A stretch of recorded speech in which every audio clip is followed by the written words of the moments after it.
Hi. So I've been dwelling on Rigsthula and the opening sections, which I will start reading the verses in the later videos. But there's two things that I think straight off the bat, as it were, give you cause to question the trustworthiness of Rigsthula. Now, the first one has to be the association and mention of Snorri Snorrison, who, for me, and so it's personal opinion, I've not gone out of my way to purchase a copy of the Prose Edda or the sources I look to, admire, even trust, all tend to have the same sort of thing about Snorri, is that he's just not completely trustworthy. And I think he's only given better credence than he should have because of the dating of his work and the limited resources we have for old lore.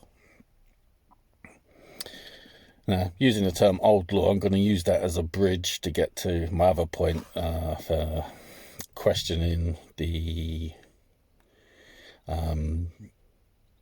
trustworthiness of Rigsthula, because there's another thing that's been on my mind is, for some people, they look at Norse paganism as being an old religion that we're rediscovering and rebuilding based on old texts, and the fact that the ancestry, if you like, and I'm using that word deliberately, the ancestry of this faith has to be adhered to and is the fundamental line in the sand for what is the way things should be done. For me personally, it's a rich source, but Odin, the gods, are consistent, and while people's faith in them might not have been, they remain. And I think it is an affront to these gods that we can only treat with them via the old ways. We have to take on board that we can move and adapt. Times have moved and adapted, and that surely the gods have moved and adapted as well. As a base thing, Odin likes to find out what makes things tick, wants to have all the information. So when we think about our modern world, that has to include all the things we have in this modern world.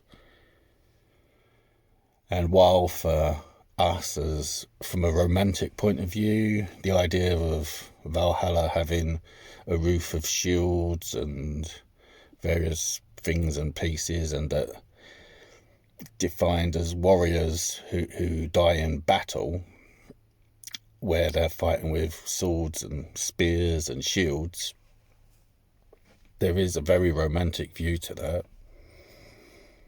But the world has changed. Weapons have changed. And surely understanding this, knowing that when the time comes to unleash the warriors of Valhalla, I mean, you could sort of say the idea is,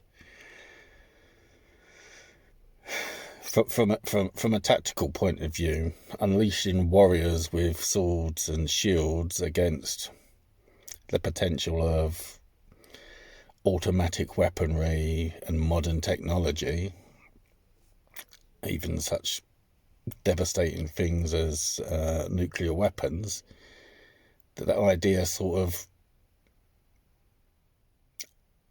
you would be right to question Odin's wisdom in not adapting to the change of circumstance. Anyway, I'm getting a little bit sidetracked there, but because obviously I'm talking about Rigsthula, and it's interesting that both the Crawford and the Larrington versions translate with a very telling opening to it, which of course is "men say," "it is said," or "people say," or "long ago they say," blah blah blah. And I think that has to be taken on board as something that is very, very telling, because it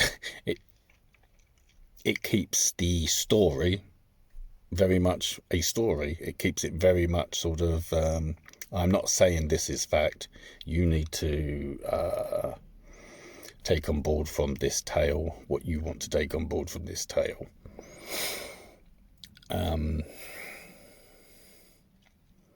I think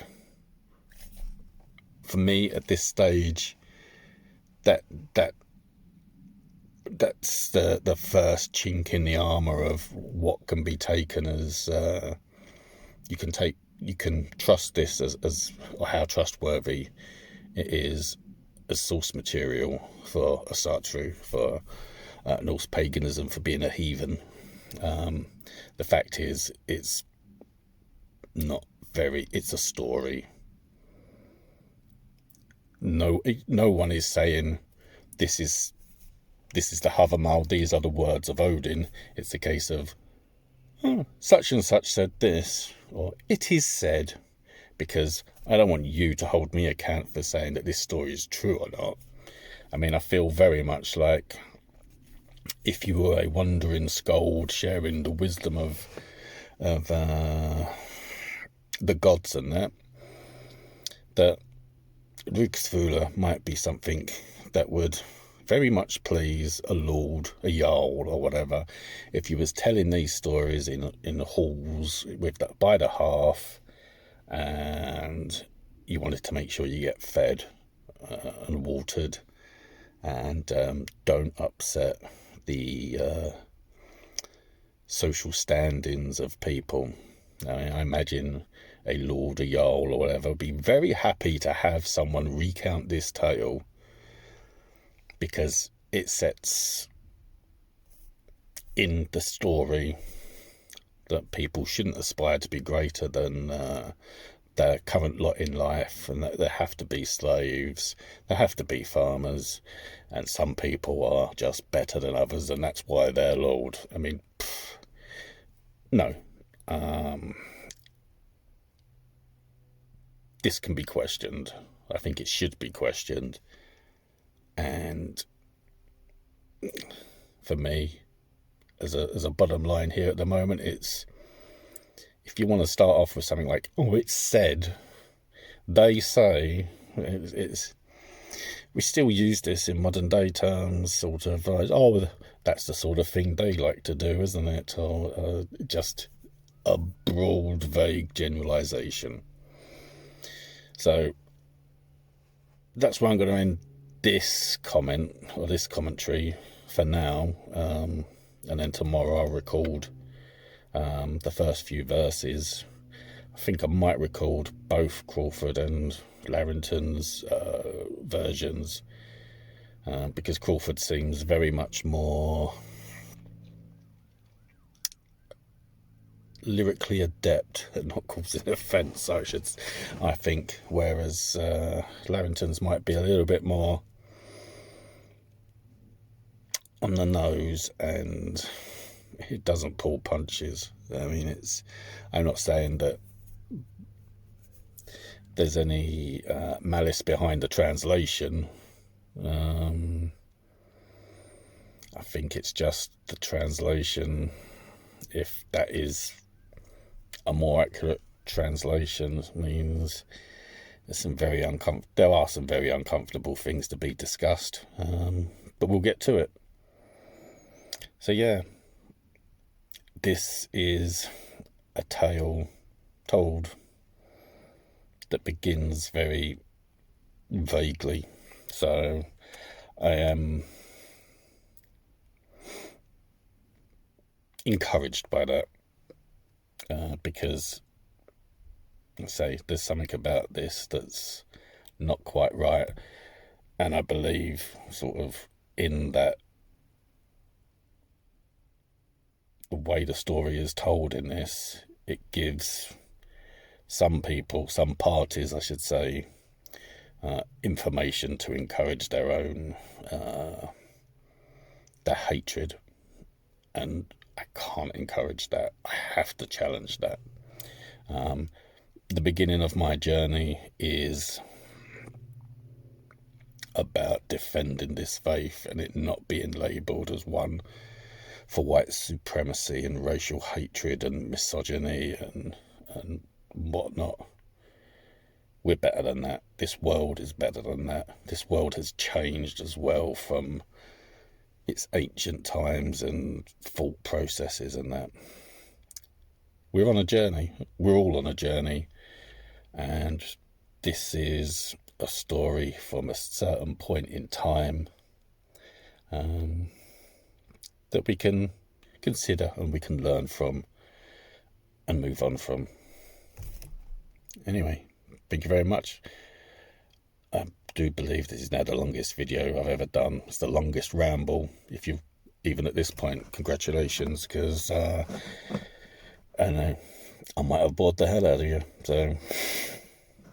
So well, that put you. Some things even I've got to unlearn. Anyway, thank you very much. Take care. Goodbye.